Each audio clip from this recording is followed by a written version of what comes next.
Não importa muito, né, a hora que você está vendo essa gravação. Estamos aqui, Thaís, Ana Sofia e Fernando, para a gente dar continuidade nesse momento de formação que a gente quer oferecer para todas as pessoas que têm interesse em trabalhar com educação, em trabalhar com cuidado com o meio ambiente, cuidado com as pessoas, o desenvolvimento da saúde.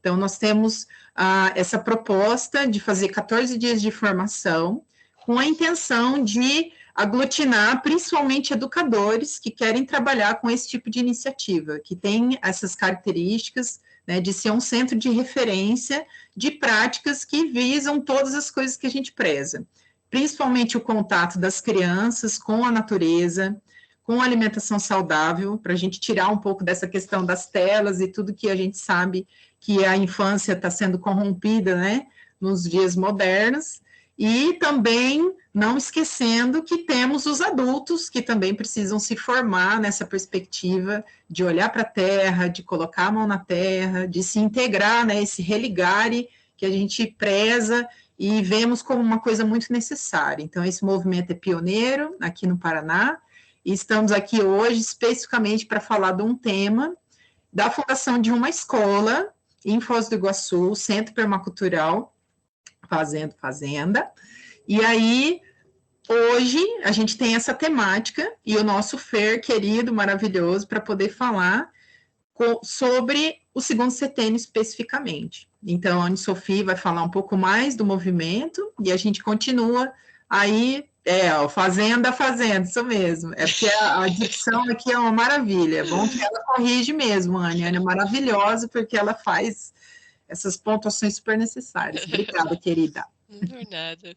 Então, bom dia, boa tarde, boa noite para todos, né? É uma honra estar aqui, é uma honra estar aqui com vocês dois, né? Eu amo esse título informal dos Três Mosqueteiros, porque, para quem não sabe, a gente está idealizando, co-criando, sonhando, manifestando esse projeto há mais de um ano já juntos, né? 1 ano e meio já, né? Que é uma sementinha que eu me permiti deixar brotar dentro de mim, e aí o universo traz as pessoas certas, nos lugares certos, nas horas certas, e daí apareceram. E então esse projeto ele vem ganhando muito corpo, né? Especialmente nesse ano 2023, porque o plano é mesmo começar a vivenciar ele a full em 2024, a partir do início do ano mesmo.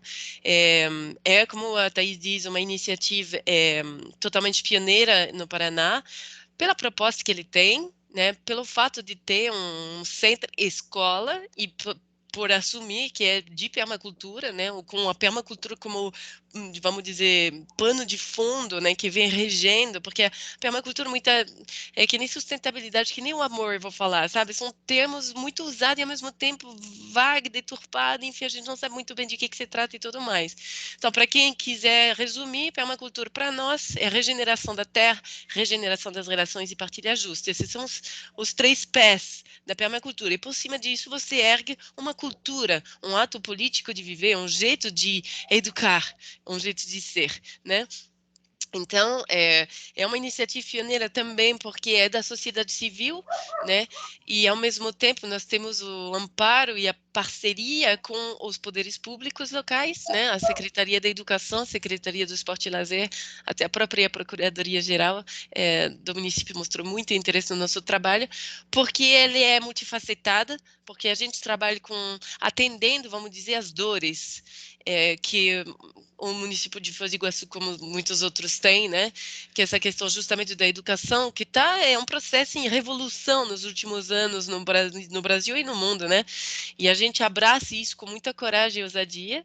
E também tem essa questão da dimensão social, né? Eu acho que mais do que nunca, e a pandemia deixou isso mais escancarado ainda, nós temos um grito, uma ferida social muito grande, que eu acho que esta nossa abordagem, a nossa proposta de um centro permacultural, ela acolhe também muito bem, né, com essa força das artes, da cultura, do esporte, né, que às vezes tem muita coisa que as palavras são limitantes para resolver, às vezes não consegue nem formular a dor, mas através de uma arte, através de um esporte, através, né, alimentando a essência da pessoa, ela consegue dar sequência Então, assim, é uma coisa assim muito pulsante que nos alegra no nosso dia a dia. E aí, hoje, o nosso convidado de honra é o Fernando Favaretto, que é uma pessoa que a gente se conhece há muito tempo, né, Fernando? Eu acho que você é nativo de Foz do Iguaçu. No momento, você está em Londrina. No momento, a Thaís está em Maringá e eu estou aqui em Foz do Iguaçu. Nós estamos aqui no Paraná. E a ideia é que o Fernando é uma pessoa que é muito estudiosa, muito espiritualizada. Nós somos 3 biólogos. Adoro. E o amor pela vida, né? Escancarado desde os mais tenra idade, vamos dizer. E hoje o tema é o segundo setênio. Para quem não sabe, ciclos de vida, e isso não só na luz né, do que nós vamos falar agora detalhadamente, da pedagogia Waldorf ou do Steiner, tem muitos nomes para isso, eles têm ciclos de 7 anos. Eu, como terapeuta holística, também enxergo a vida com ciclos de 7 anos, até antes mesmo de saber da existência dessa pedagogia. E então, segundo setênio, seria de 7 a 14, tá? Então, nós já falamos um pouquinho do primeiro setênio, mas como a gente está com uma proposta que acolhe, que abraça, que abrange um Fundamental 1, que seria da primeira à quinta série, nós estamos de olho muito focado no segundo setênio. Então, sem mais delongas, eu quero que o Fernando, por favor, te apresente, contextualize, por favor, a sua fala, e vamos então ter esse bate-papo sobre o segundo setênio. Maravilha. Primeiro, queria agradecer vocês duas por sustentar esse processo com tanta força, com tanto humanês, com tanta dedicação. Falar sobre o segundo setênio, ele remete à máxima da minha vida, assim, que é ser um pouquinho livre diante de várias amarras que a vida vai nos prendendo ao longo do tempo e proporcionar autonomia, tanto para mim, para minhas próprias reflexões, quanto para o outro, assim. E liberdade e autonomia são coisas raras que está muito em xeque. Falar que o ser humano é livre, a gente pode entrar numa utopia. Mas por que eu falo de liberdade? Porque estamos aqui num movimento livre, né? Estar aqui com vocês esse período é uma escolha. E escolha é um ato de liberdade, a gente poder escolher o que a gente fala. E falar sobre o segundo setênio é sobre falar sobre desenvolvimento e autonomia do ser humano. Então, queria agradecer muito vocês, assim, de antemão, por me proporcionar momentos como esse e que a gente possa trazer essa reflexão do verdadeiro, né? Que ele está muito camuflado, assim, do verdadeiro, não daquilo que é um ponto final, mas daquilo que é vida e movimento. Eu sou biólogo de formação, me formei em Foz do Iguaçu, me formei em pedagogia também. Por muito tempo eu trabalhei nas escolas mais seriadas, apostiladas, com foco em pré-vestibular, fui coordenador de ensino médio, e eu sentia um incômodo muito profundo, assim, né? De que, caramba, o que eu estou estudando, o que eu estou ensinando não está reverberando internamente com algo genuíno, assim. E aquilo que eu ensino de forma retalhada. E isso em Foz. Eu não nasci em Foz, a Anne falou, eu nasci em Foz, eu nasci numa cidadezinha interior aqui perto, chamada Atalaia, mas eu fui com 4 anos para Foz, e Foz vive no meu coração. Eu tenho total agradecimento por tudo, que o que eu sou, eu me desenvolvi muito em Foz, assim. Então tenho um carinho muito grande. E aí, nessa crise, eu conheci a pedagogia Waldorf, eu conheci a antroposofia. Minha mãe, ela é professora e meu pai é agrônomo. Do meu pai, eu bebi o carinho pela terra, e da minha mãe, eu bebi o carinho, né, pelo ensino. E nessa crise que eu estava com a educação, conheci a pedagogia Waldorf, né, e há mais de 12 anos tenho me dedicado a esses estudos da compreensão do ser humano. Para mim, a antroposofia, ela é um processo. Na conversa dos bastidores, a Tá trouxe artes e ciência. E a Anne, na sua fala, ela trouxe a palavra política. E essa foi a grande crise do Steiner. quando ele se deparou que o ser humano ele era essas três instâncias e que o ser, o globo, a Terra também tinha essas três instâncias, arte, ciência e política. Alguns falam arte, ciência e religião, e aí precisa entender melhor essa conotação de religião como processo e não como dogma. Ele se desesperou, porque ele estava na universidade e ele tentou falar sobre isso. Ele era professor na universidade e aí começou uma chacota. Mas isso não vem dele, isso vem do próprio Goethe antes, que a gente também poderia falar numa pedagogia, não Waldorf, mas numa pedagogia fenomenológica e goetheana, que ela olha para o ser humano em 4 instâncias, né? Básicas, assim. Um corpo físico, um corpo etérico, um corpo anímico e um corpo espiritual. E se a gente se depara com a crise da humanidade que a gente está passando, se a gente olha para o solo e a gente vê um solo morto, se a gente olha para as crianças de segundo setênio e vê crianças com depressão, com ideias suicidas, com tomando medicamento para, sabe, para boicotar o ato genuíno da sua vida, a gente tem que entender que o globo está doente, a Terra está doente, assim como as crianças. O problema é que o nosso pensamento separatista, de olhar para a célula, e daí da célula ver o átomo, hoje o átomo é algo gigantesco na ciência, assim como uma estrela é algo pequeno para uma ciência macroscópica, a gente separa, e quando a gente separa, a gente elimina o elemento vivo. E eu fui me aprofundando, entendendo um pouco da antroposofia, que ela trabalha com essas forças de vida, com essas forças de polaridade. E eu concordo também numa fala de que não precisa ser só ela, a gente pode englobar outras coisas. Eu acho que existem várias vertentes, vários ensinamentos. O que a minha única preocupação é que a gente precisa ter profundidade nos processos. E não querer juntar essas partes, né? A gente não consegue juntar uma parte de um organismo biológico junto com outro e formar um outro terceiro. A gente sabe que o surgimento de uma espécie é algo complexo, né? Estamos nós três aqui, biólogos, a gente sabe que é um processo complexo. Então, criar uma escola em partes, com várias ideias, é um processo sério que, né, estamos aqui para tentar entender e levar aquilo que há de melhor. Para quem? Para as crianças.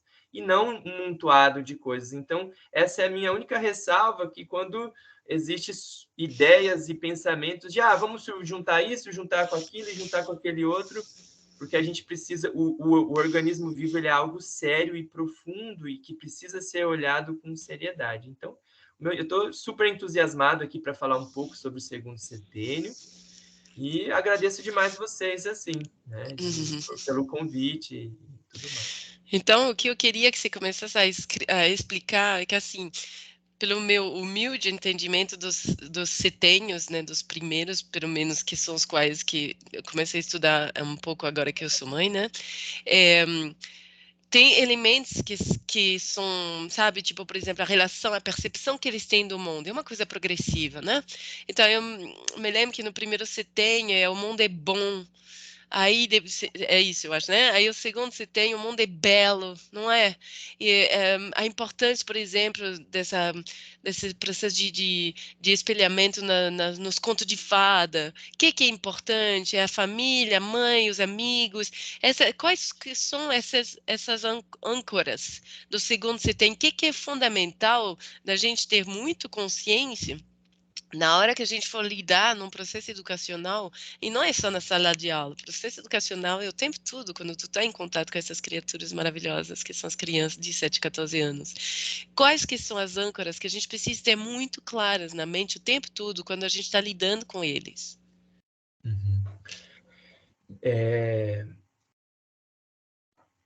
Para falar de setênio, a gente volta um pouquinho antes, assim, na filosofia, né, que os primeiros filósofos eles traziam essa ideia de 7 em 7 anos, porque eles já enxergavam grandes modificações que aconteciam no ser humano a cada 7 anos, né?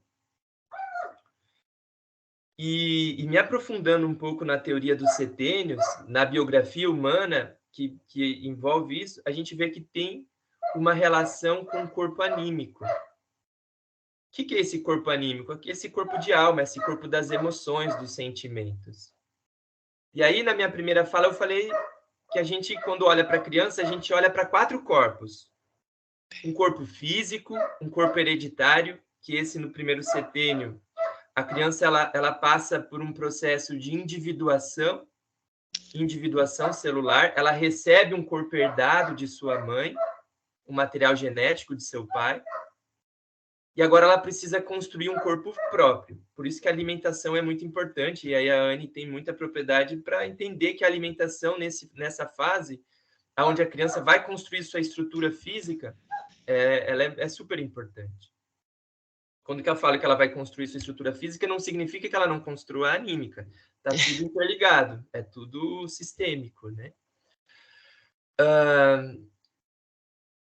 E só para falar uma coisa, para a gente ter conexão com esse segundo setênio, por volta dos 4 anos de idade nela, na criança, um pouquinho antes, nasce a fantasia.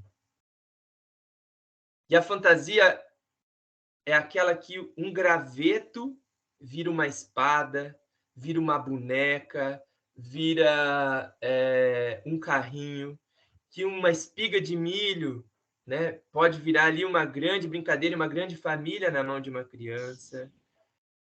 É onde o mundo acontece na imaginação dela. Por isso que os contos de fadas, as fábulas, as histórias anímicas, elas são importantes nesse momento, porque ajuda a fomentar esse mundo criativo da criança. O mundo externo agora começa a ser vivificado internamente. E um grande marco que acontece do primeiro para o segundo setênio é que essa fantasia agora ela recebe um elemento objetivo. Se antes o graveto virava um carrinho, do primeiro para o segundo setênio, quando surge agora, ali entre 6 e 7 anos de idade, que é a chave que vira na criança, a fantasia tem um objetivo agora. Você entrega um graveto na mão dela, já começa a entender que é um graveto, é um pedaço de madeira. Mas aquele graveto pode virar um carrinho agora. E ela tenta trazer outros elementos e colocar uma rodinha e colocar algumas outras coisas para criar um carrinho. Só que ela não consegue fazer isso sozinha. E aí desperta nela o interesse pelo adulto. Olha. Nasce nela a volição não, mas nasce nela essa vontade de imitar o adulto. Que na antroposofia é tanto falado na autoridade amada. Como ela não consegue fazer sozinha, ela precisa desse outro ser. Entendi. E aí, quem é esse outro ser?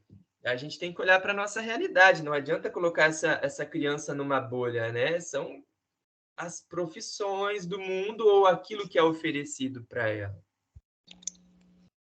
E nessa relação, assim, né, se a gente for olhar para o corpo biológico dela, nesse momento, tem uma grande transformação, que é a troca dos dentes.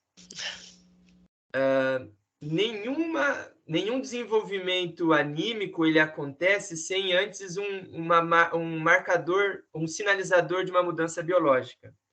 O corpo da criança se transforma também, o tronco, os membros, a velocidade. Há uma mudança corpórea nela para que ocorre também uma mudança psíquica. Então, nessa troca dos dentes, que é a última célula herdada dela, que ainda a constituição dos dentes ainda em parte fazia conexão com o metabolismo da mãe, a mãe se alimentava e produzia o leite, e esse leite constituía a criança e transformava essa célula, que é o dente. Essa é uma das últimas células, se não a última, que é excretada, ela é expelida, e agora vai nascer o dente permanente que faz parte da sua somatização, ou seja, da sua célula somática, do seu desenvolvimento biológico. E nesse momento, o corpo etérico, até então, ele estava cuidando do desenvolvimento do corpo físico. E agora ele se desprende. E quando ele se desprende, o corpo etérico é o corpo de memória, é o corpo que está ligado com a formação da memória.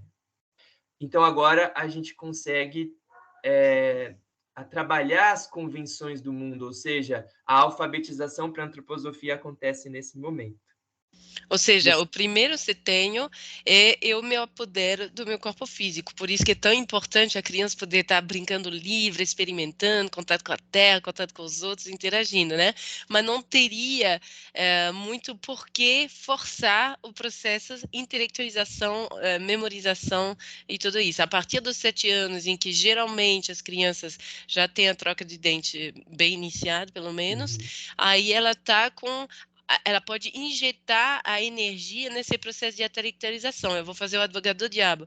A gente sabe que, nesse momento, não é o comum a criança ser alfabetizada aos 7, muito mais perto dos 5 do que dos 7. Fernando, tem um problema com isso? Qual que seriam as consequências em relação a isso, agora que você explanou essa questão da dinâmica energética dos corpos da criança nessa transição de idade? Eu vou fazer uma provocação assim. Qual é a atitude de um adulto dar um açúcar para uma criança de 1 ano de idade? Como que você chama essa atitude, assim? Uma violência bárbara, mas assim... Drogadição. Drogadição, assim, violência, as pessoas não agressão, sabem, maus tratos, enfim. A gente tem propriedade hoje científica de conhecimento para falar que esse pai, essa mãe ou esse adulto, essa família que está proporcionando isso, ele é um agressor.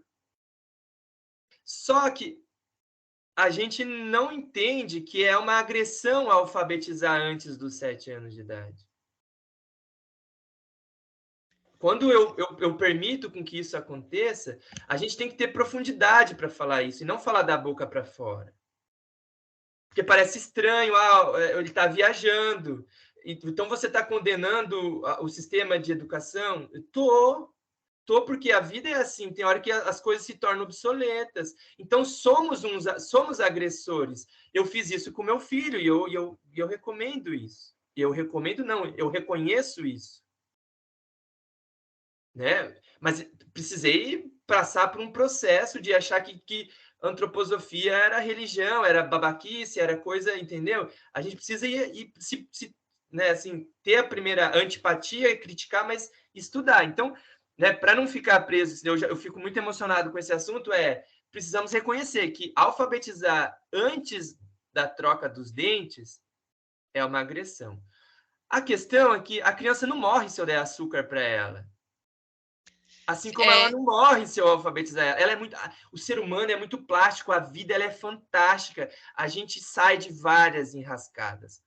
Só que daí eu te pergunto, quais são as consequências de uma intelectualização precoce?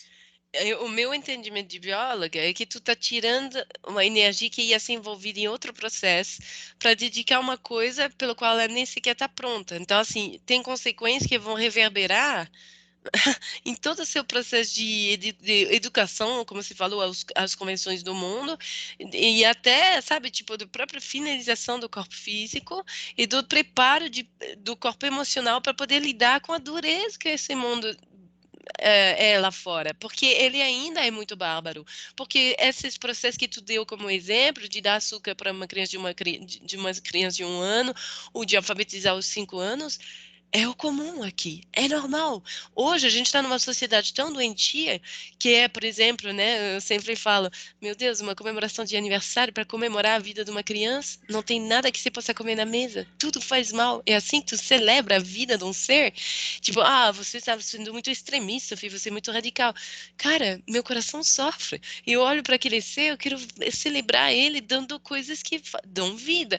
E hoje eu sou castigada, sabe? Apedrejada, porque, você está acabando com a alegria do dia, se permite ser feliz, vai tomar uma Coca-Cola, sei lá.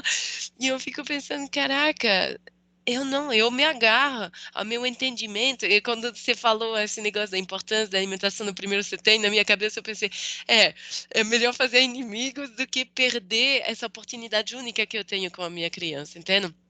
E hoje eu estou muito... Me parabenizo, não foi fácil, ou deve ter sido muito mal falado, só que eu sei, como você falou, para qualquer atitude, que é um ato político, eu reforço isso daqui, porque as pessoas têm muita confusão sobre o tema, mas tu precisa ter muita fundamentação, muito estudo. E eu acho que o papel nosso, através dessa série de palestras, de conversas, assim, é trazer o alimento para a mente, para nós acolhermos essas informações e ter a garra de sustentar essa postura, dizer, não, faz sentido o que ele está falando, sabe? E eu quero isso, porque eu quero o melhor para meus filhos, porque eu não duvido em nenhum momento que mesmo essas pessoas que fizeram essas agressões com seus filhos, são pessoas que amam do jeito delas, fizeram sem saber, entende? Então, nosso papel, ele não está no julgamento, ele não está na condenação nem nada, ele está em trazer essas luzes para que a consciência nasça, para que a gente possa adequar, ajustar nossas condutas para alcançar aquele objetivo que a gente jura que está querendo alcançar, entendeu? Tá, você levantou a mão, você queria falar? Então, eu gosto de dar exemplos, assim, da escola, né? Eu trabalhei na escola rural, e aí quando a Anne-Sophie perguntou assim para você, né, qual que é o problema dessa intelectualização, né, a precoce, né, igual você falou, a criança não vai morrer, né, mas existe assim, eu vou contar 2 casos, tá, o aluno J e o aluno G. Então, o aluno J, que teve muito contato com videogame, sabe, videogame, programação, desde sempre, né, e ele não estudava na escola Waldorf, ele chegou no 7º ano. Então, ele já estava lá com 12, né? 12 anos por aí. E chegou caindo na escola rural, que aí ele tinha que mexer o corpo dele, né? E assim, gente, essa questão da intelectualização e da tela distancia da sua capacidade corporal. Então, ele chegava, a gente falava, olha, você precisa fazer tal coisa, todo mundo está fazendo, você não pode ficar aqui sem fazer, né? Daí ele, é verdade, eu não posso. Ele deitava no chão. E aí, assim, numa escola rural onde todo mundo estava trabalhando e ele deitado no chão. Eu não vou fazer. E deitava no chão, gente, galera, 12 anos, né? Porque no jogo ele aprendeu que isso era uma maneira de dizer, porque a realidade dele era muito jogo de tiro, sabe, essas coisas. Então, era muito nítido o comportamento dele, que ele não tinha apropriação nenhuma em relação ao corpo. Já o outro aluno, o M, lá, né, não porque ele estava na escola Waldorf o tempo todo desde pequeno, não é isso, é questão de consciência corporal. Porque tem crianças que não frequentam a escola Waldorf, mas tem pais que são capoeiristas, tem pais que fazem corrida, que vão para academia, entende? Essa questão do corpo e de identificar que a educação tradicional valoriza a intelectualização, apenas a intelectualização, e não todo o resto que essa criança pode fazer. E aí, na época, eles estavam no 6º ano. Aí, o que a gente precisava fazer? Um buraco para poder colocar os tijolos e fazer um caminho aí dentro, tipo uma mandala, né? E tinha que fazer buraco. E esses alunos lá fazendo buraco, felizes da vida. Não, os dois, eu coloquei 2 juntos para ir revertendo, né? Para ir intercalando, ficar tão cansado. E o outro lá deitado, sem fazer nada. No outro dia, a gente chegou de novo para distribuir as tarefas. Os 2 alunos que estavam fazendo buraco olharam assim, professora, a gente pode terminar o buraco que a gente começou ontem? Porque a gente quer terminar. Porque a gente arranjou um ritmo. Então, assim, esse para mim, né, na minha concepção, assim, bem Thaís, tá? Não vou citar ninguém de teorias de livro, nada disso. Esse excesso de intelectualização, ele aparta da sua compreensão corporal. E aí, quando a gente estimula uma educação corporal no momento que a criança está precisando daquilo, que não é alfabetizar ela antes do 7, ela tem que aprender a pular corda, ela tem que aprender a trocar de roupa sozinha, ela tem que amarrar o cadarço e ela tem que ajudar a servir o lanche e lavar a loucinha. Ela não tem que aprender A, B, C, D, E. ela não vai precisar dessa informação. Eu sou mais radical ainda, que tinha que alfabetizar só depois dos 12, mas eu queria deixar registrado aqui para fazer da advogado do diabo para o pessoal refletir, né? Obrigada, gente. E aí a gente tenta juntar essas informações, mas trazer para a realidade, para as nossas necessidades, aquilo que acontece na vida lá fora, para ver se faz sentido. Porque senão é fácil vir falar mal do Estado, é fácil ficar falando mal de quem faz. O professor tem uma vida muito difícil, a maioria estão doente, tomando medicamento, então, né, assim, tá falando o que está longe, né, assim, do processo.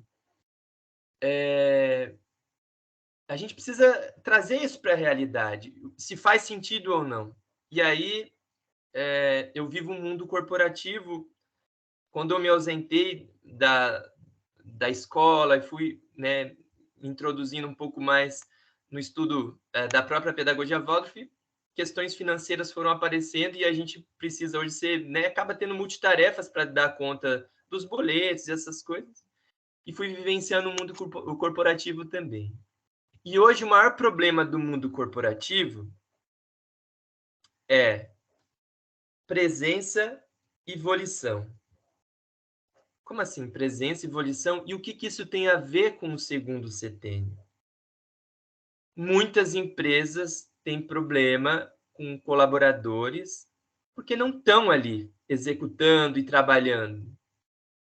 E não tem criatividade, não tem espontaneidade que está ligado através da volição. O que é o conceito? É algo pronto, é algo definido, é algo que alguém ruminou para chegar naquela informação. O conceito ele é importante? Sim. A intelectualização ela é importante? Sim, mas ela é uma parte do processo, ela não é o fim. E aí, quando a gente fala do segundo setênio, o mundo é belo.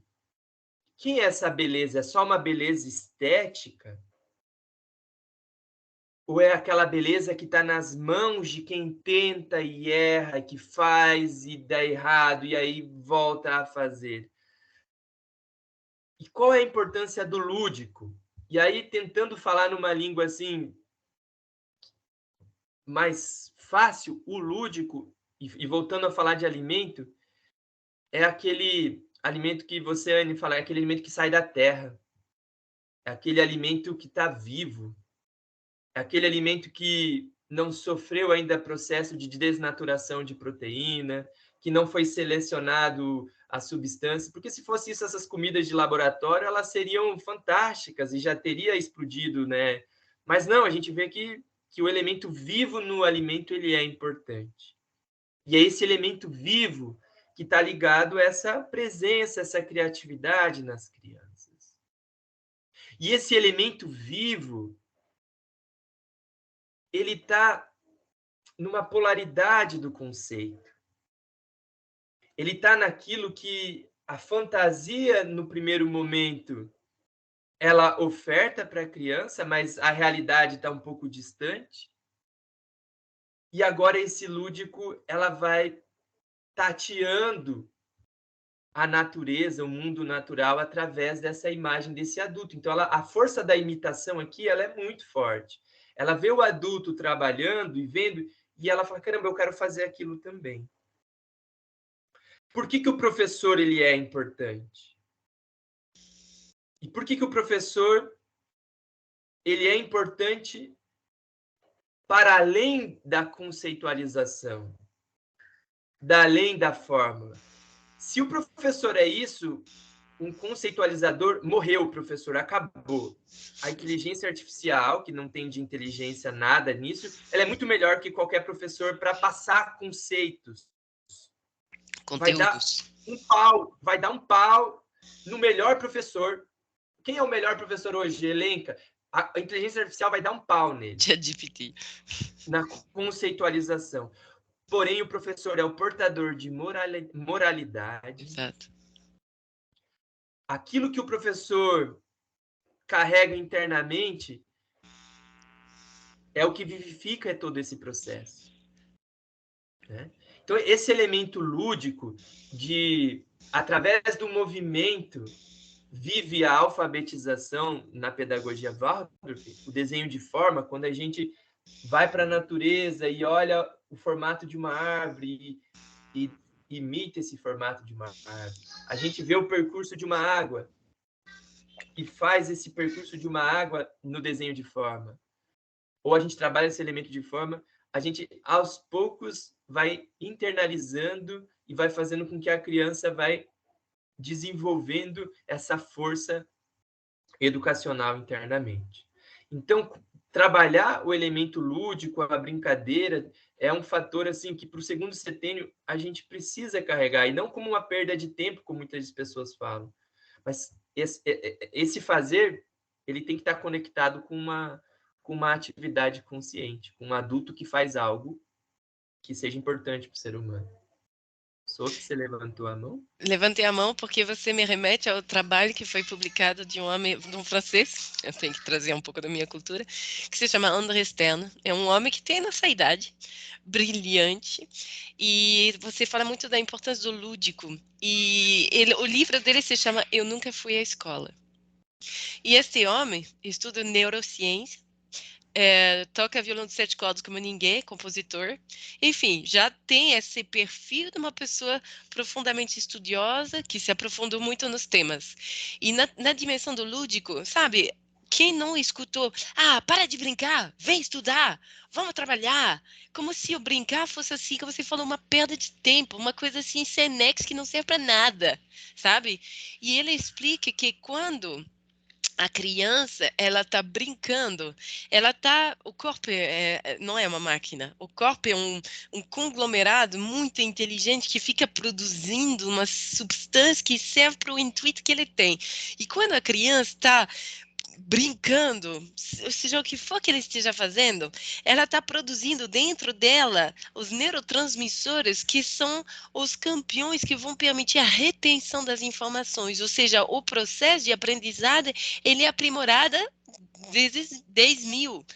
E aí ele brinca numa entrevista que eu assisti dele, onde ele fala, o que a criança sente dezenas de vezes por dia, aquele tesão de brincar, aquele, tô dentro, tanto que eles esquecem de ir ao banheiro quando eles estão sendo, né, desfraudados e tudo mais, o adulto sente isso talvez 3 vezes por ano. Né? E nestas janelas, onde ela está assim, naquela delícia de brincar, se você aproveita aquilo ali a serviço desculpa, da educação, perdão, você tem assim um resultado fantástico de retenção e fixação da informação, né? Então isso é interessante, porque qual que é a ponte, né, entre o brincar livre e o trabalho duro? É a arte. Esse é meu entendimento. Por exemplo, que eu amo tanto do Rudolf Steiner, porque ele sacou isso daqui. Então, por isso que essa proposta que a gente traz com essa iniciativa, pegando esse entendimento do segundo setênio, ele faz o quê? Vamos aprender. Mas não quer dizer que tu tem que deixar de brincar. A gente vai transformar a tua brincadeira numa coisa profundamente rica, que vai te trazer, porque como você falou, eu vejo minha filha que está beirando os 7 anos, mamãe, deixa que eu faça, eu quero fazer também. E é uma delícia, desde pequenininha, ela está envolvida em tudo que eu faço. Então ela me vê cozinhar, ela vê o papai mexer com a terra lá no terreno, ela, sabe, ela tá a gente pintou na pandemia a casa, a gente fez a tinta natural e a gente pintou a casa com ela, sabe? E isso faz uma criança que tem um sentimento de utilidade. Eu tô aproveitando para falar tudo que eu tinha para falar, porque logo eu vou ter que dar aula, mas, tipo, essa questão de esse drama que a gente está assistindo, de ver nossas crianças entrar numa idade super jovem, em depressão, caindo no mundo das drogas, já no segundo setênio, tipo, o que está acontecendo? E eu vou falar uma informação bem factual, porque eu acho que é uma coisa que amedronta e é aquela sombra ameaçadora de qualquer pessoa que tem filhos, né, nessas idades, né? Porque eu sempre me perguntei assim, qual que é o denominador comum dessas crianças que caem nesse mundo das tentações dos paraísos artificiais? E no seu estudo biográfico, né, Fernando, tem muita coisa que a gente pode falar a respeito, mas se tem 2 aspectos que eu encontrei em todas as crianças que foram por esse mau caminho, entre aspas, caminho da procura das sensações fortes, né? É porque nestas fases, mais cedo, neste estabelecimento primário de eu sou, eu existe, papai era ausente, seja fisicamente, seja em termos de presença. Ele pode estar ali, mas também ele pode ser transparente. E esse sentimento de inutilidade. Eu não sirvo para nada. Que eu esteja aqui ou não vai mudar nada. E isso daqui, ó, você quer uma receita batata que vai dar nessa destruição desse ânimo, desse sonhar, dessa potência, dessa potencialidade criativa de um ser, coloca esses dois ingredientes. E quando você dá um olhar panorâmico na nossa sociedade, é apavorador. É apavorador. Olha a Thaís falando, quer saber, eu vou deitar. Olha o que está no blueprint dessa criança. Quer saber? Eu me cancelo aqui. Eu prefiro. É melhor. Né? Aí, tipo... Então, é muito... Por isso que eu não canso de falar, gente, vamos estudar o que é importante para as nossas crianças nessas alturas, para a gente não ficar chorando depois do leite derramado. Minha criança está na perdição. Mas você ficou olhando para ela há 15 anos e não levantou o dedinho para mudar ou para prevenir. Mas você não sabia. Então, agora, depois da gente apresentar esse panorama, você entende o que é importante, arregaça as mangas e começa a trabalhar. Eu vi uma informação muito interessante, ele falou assim, quando a criança é pequenininha, vamos ser cachorros. E aí eu não entendi essa informação, foi de uma boca de uma educadora. Ela falou, se eu pudesse voltar 20 anos atrás, eu ia dizer para mim, como mãe, como educadora, lida com as crianças como cachorro. Sabe aquele cachorro, quando você volta do trabalho, aquela alegria, ele tá aqui, faceiro, e você manifesta, é delicioso. Porque chegou na metade do segundo setembro para cima, eles são gatos, adolescentes gatos, não é cachorro. Então perdeu. E o legado disso tem consequência. E não adianta depois chorar.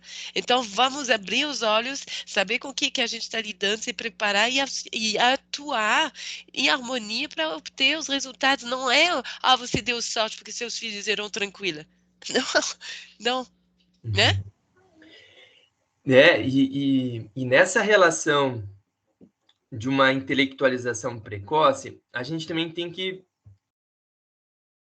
fazer uma intelectualização da intelectualização. Para que ela serve? Para que servem as palavras? Para que serve a língua? Para que serve a escrita? Se não para tentar descrever ou para expressar algo que a gente vivenciou, algo que a gente descobriu, algo que a gente presenciou. E se a gente presenciou pouca coisa, vivenciou pouco, se a gente tem pouca história anímica internamente, se a gente brincou pouco, se a gente inspirou pouco o mundo, a gente vai falar para quê? A gente vai escrever para quê? A gente vai pensar para quê?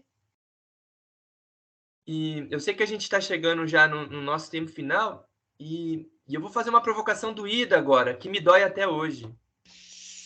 Um dia um professor polêmico, e que eu tenho muito carinho por ele, ele falou assim, depressão é uma questão de preguiça. Eu falei, ele tá louco. Ele não sabe o que é isso.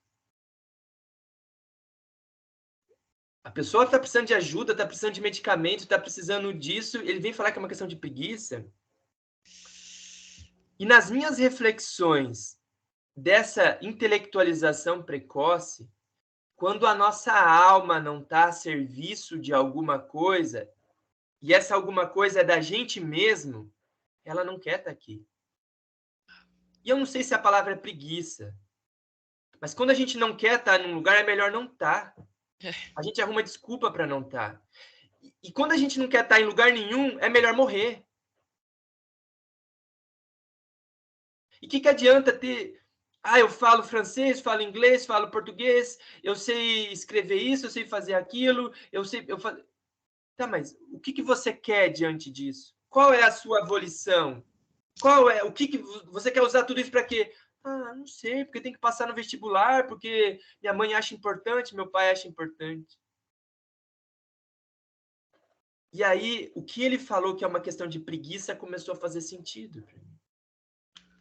E faz sentido quando uma criança de 8 anos de idade pensa em morrer. Gente, 8 anos. 8 anos, 7, 6. Minha esposa é pediatra e biatra. Cada dia aparece casos mais... Ela está desesperada. Cada dia casos mais grotescos. E às vezes o adulto falando, a criança está bem. Agora, não dá para colocar a culpa na mãe e no pai, pelo amor de Deus. É um problema social. É um problema de solo. É um problema de natureza. Ah, então a criança tem que ficar mais na natureza. Não é só essa relação, lembra? Política, ciência e arte, política, ciência e religião, está tudo junto. Se a gente não olhar para algo mais complexo, a gente vai ficar culpando pessoas e a última coisa é ter que culpar alguém. Não é esse o objetivo. Tem muita coisa para se falar do segundo setênio. O nosso tempo, esse é um assunto que, né, a gente vai, mas pensar no segundo setênio quando que o mundo é belo e de proporcionar para que essa criança desenvolva suas capacidades e não as capacidades do mundo, eu acho que uma escola precisa incorporar isso no seu currículo. A matemática vai nascer. A Tá fez uma provocação muito grande, e eu quero finalizar minha fala com aqui. Ela falou de 12 anos. E por que ela falou de 12 anos? Aos 9,